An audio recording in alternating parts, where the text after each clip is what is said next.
You were taught that saving money would make you rich, so you saved and saved and saved. But what if saving money is the exact reason you're still poor? By the end of this video, you'll understand why the wealthy don't think like savers and what they do instead to stay rich. If saving money made people rich, bank tellers would be millionaires. In the next few minutes, I'll show you why the rich don't hoard cash. They deploy it. From the time you were a child, you were taught one thing about money: save it. Schools teach saving.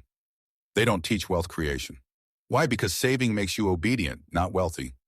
Banks love savers. When you deposit your money, the bank doesn't lock it in a vault. They lend it out, invest it, and multiply it, while paying you almost nothing. So while you feel responsible for saving, someone else is getting rich with your money. And then there's inflation, the silent thief. Every year, your saved cash quietly loses value. You're not standing still. You're moving backward. Saving is defensive. It's about protection, not progress. Saving protects money. It does not multiply it. You can save perfectly and still retire broke. Saving feels smart, not because it builds wealth, but because it gives emotional comfort. When you save money, your brain feels safe. You feel responsible, in control. Society rewards savers. They're called disciplined, mature, so responsible. But comfort is not the same as progress. Saving creates the illusion of movement. You feel like you're winning, even when nothing is actually changing. You can save for 20 years and still be one emergency away from poverty. One medical bill, one job loss, one family crisis. That's not wealth, that's fragile. Wealth doesn't come from patience alone. It comes from leverage, using money to create more money. The poor save first, the wealthy invest first.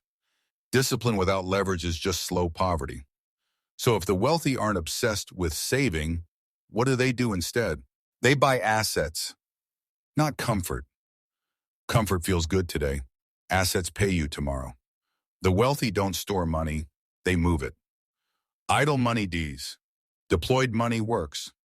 Every time the wealthy earn income, they ask one question: how do I turn this into something that keeps paying me? They convert income into income-producing systems.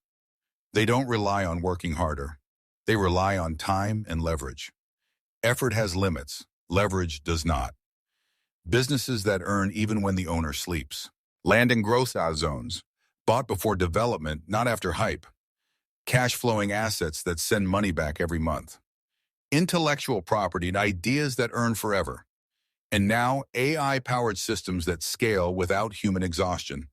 The wealthy don't ask, how much can I save? They ask, how much can my money earn?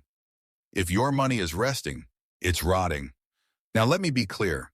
The wealthy do save money, but not the way you were taught. They don't save to build wealth. They save to prepare for opportunity. First, an emergency buffer.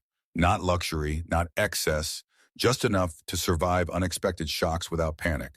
Because fear makes people sell assets at the worst possible time. Second, an opportunity fund. When markets crash, when land is undervalued, when businesses are desperate for capital, the wealthy already have cash ready. This is what I call weaponized liquidity. Cash with intention, cash waiting to move, cash designed to strike.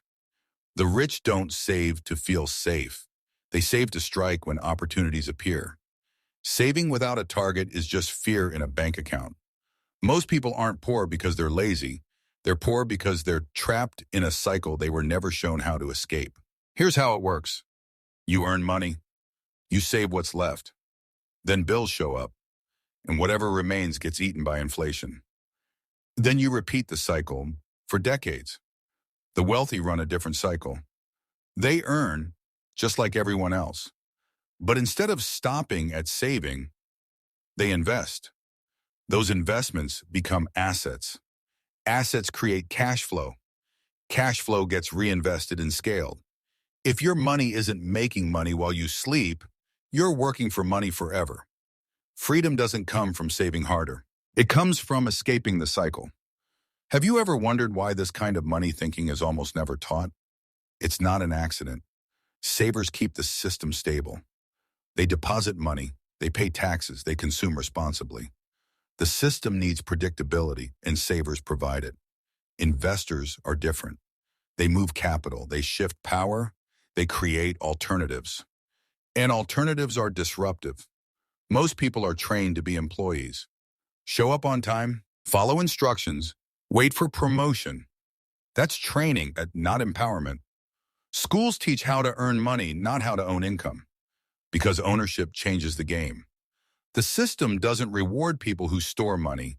It rewards people who deploy it. A saver fits the system. An investor rewrites it. So what do you do with all of this? Here are the rules smart money actually follows.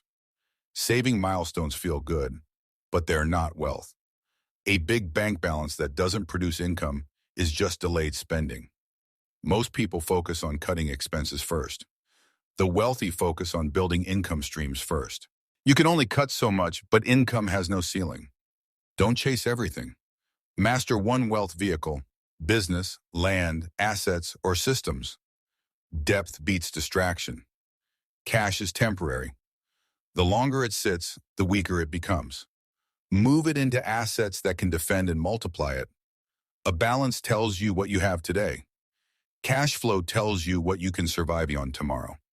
Wealth isn't measured by how much you saved. It's measured by how long you can live without working. Stop playing defense with money. Start building an offense. Before you jump in, let me be clear. This is not reckless spending. This is strategic deployment. Savings without strategy is just stagnation. It feels safe, but it won't make you rich. Investing without knowledge is gambling. You can lose faster than you think. Deploy money, do it smartly, and always know what you're buying. The wealthy don't just move money, they move it with intention. And that's the difference between risk and opportunity. If you're tired of playing defense with money and ready to learn how wealth actually works,